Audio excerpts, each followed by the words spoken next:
Hello there, Tarot Tube. What is in my bag of holding today? Well, I'll show you. I'm on a bit of a Fez Inkwright fan club rabbit hole. And I ordered some things from her website, the Crow and Crown store. And they came, and this is one of them, the bag of holding. I got this cool little sticker, Love is a Free Action, with a rainbow 20-sided dice. Actually, I got two of them. I sent one to a friend. And then I got this. Let's see, what can I put it on so you can see it. This is another sticker. Hopefully that shows up. So you see I've got a little, an eye, a third eye there, and a sun kind of shape. Anyway, so what happened was I got this Citadel Oracle deck, which is in this fabulous thing, which I did a walkthrough of, and I have to show you. I kept looking at this thing and thinking, well, why does this have this well in here underneath this deck? And finally I realized, oh, it's, yes, the coin is in there, but it's also a space so I can put my dice in there. Doy, worked that one out for myself. Anyway, so these are a couple of Oracle decks that we can also do D&D 5th edition campaign with. And I am very much looking forward to running a game with that. And in the meantime, I found that she had also done this, she being Fez Inkwright, had also done this Herbarium deck. I'm not sure, and you can see right here, it says 56 items and spells for D&D 5th edition. So I'm not sure how functional this would be for divination. Now, the two decks that are in here, the Citadel Oracle decks, definitely I can use those for divination. Have and can and do have, yes. I'm not as sure about this. Have you ever seen a box open this way? It's pretty cool, right? So it looks like a little,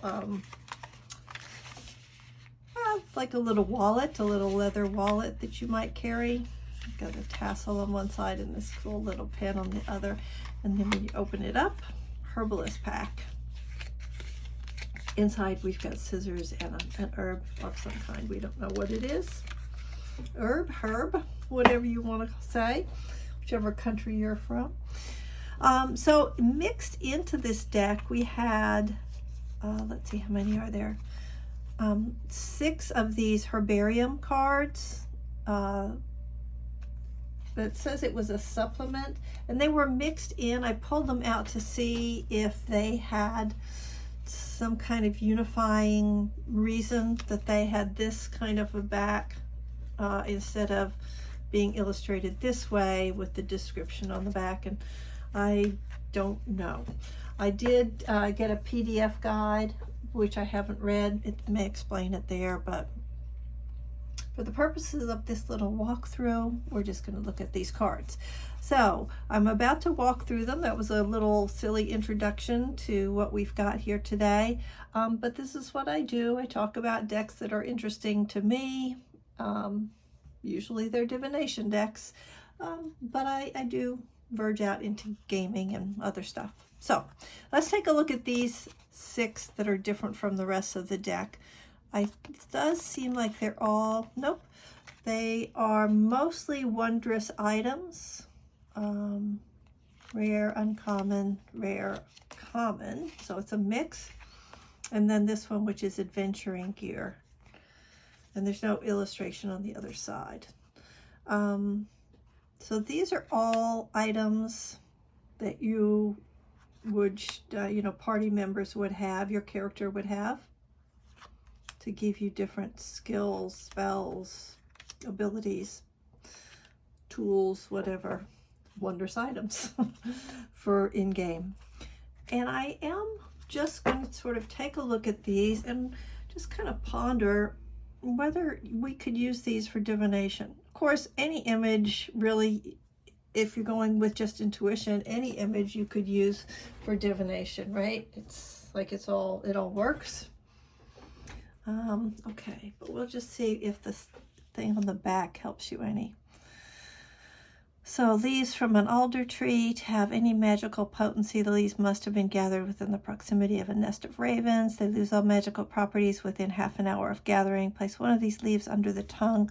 Grants the user one use of the augury spell. Rather than reading their answer by the casting of items, the user must spend 1 minute observing birds in flight and receives their answer via this method instead. Interesting. I suppose you could use this for divination. Bands of Grace.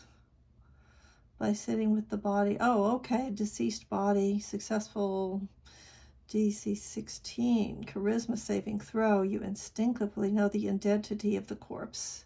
All right. Well, that's definitely an in-game skill. It's not going to...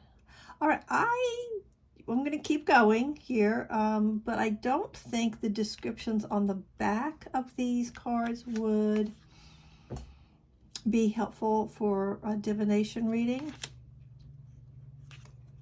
Although you could certainly use the name of the item and the image to give you some kind of an intuitive message. While wearing this cloak, you're able to cast dim light in a 20-foot radius centered on yourself. Well, that could be handy in some situations, and you could summon or dismiss the light as a bonus action. All right, a faint warmth. I wonder what that would be good for. I don't know. Carrion ring, clay body. Love the drawing. I wonder, did she do the drawing? Let's just look at the little box. Art credits. No. Okay, so the art credits go to Margarita, oh boy, Burkova and Anna Newt-Desova. Fez Inkwright, Cooks, Christopher Lindqvist. All right, I would say this is a collaboration deck, which would explain why some of this art looks different.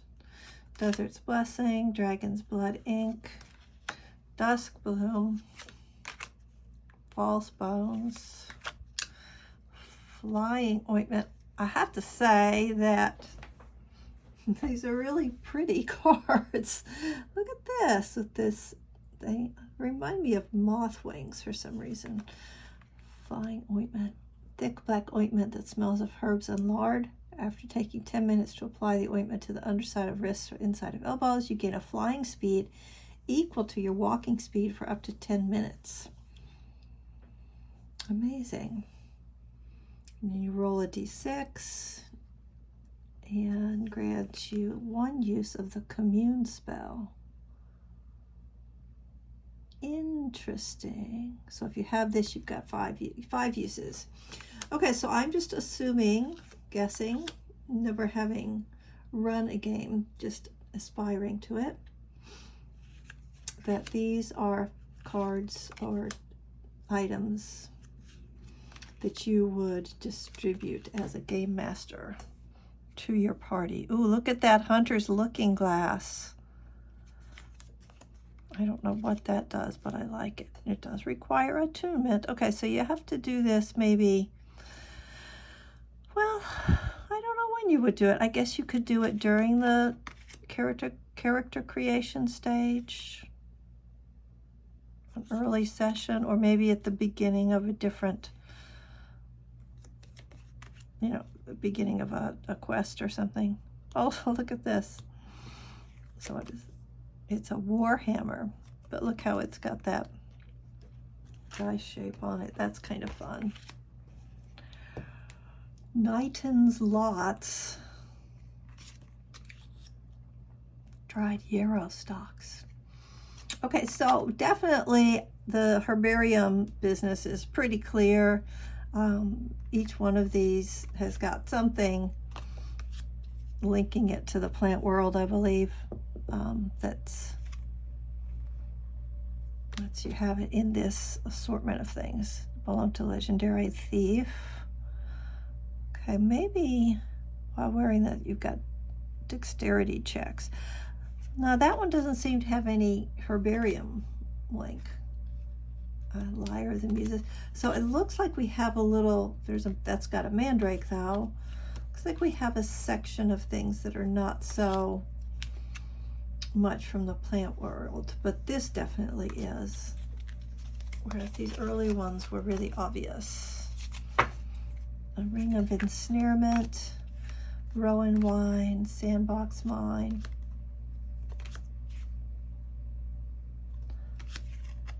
Ooh, look at that bracelet.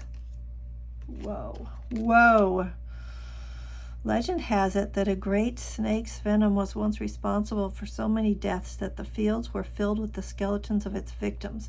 When the flowers finally grew through the bones, their seeds appeared as skulls, shaped by the tragic ghosts of the dead. A bracelet made of these seeds protects against repetitions of the past, and any wearer becomes resistant to poison. That's interesting because this is something you could fold into a divination reading and make that be part of the story or the message that you're telling, that you're getting. Well, these are just some wonderful looking items. War paint, I like that.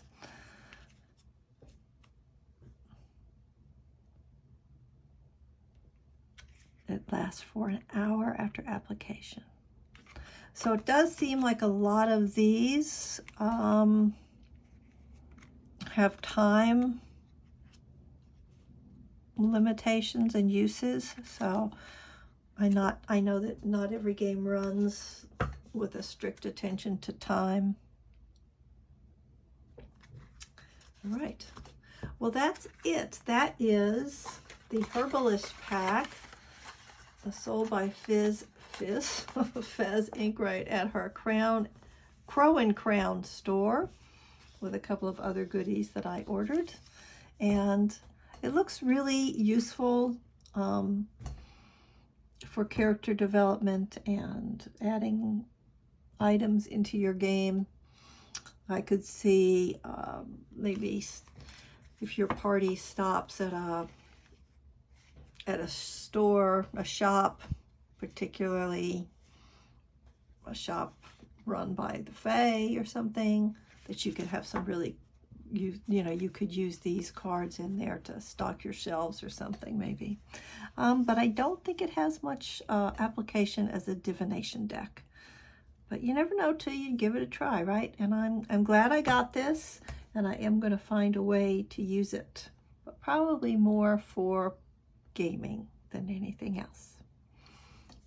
Thanks for stopping by. If this was interesting to you, hit the like button. Thanks. Take care. Have fun out there. Bye.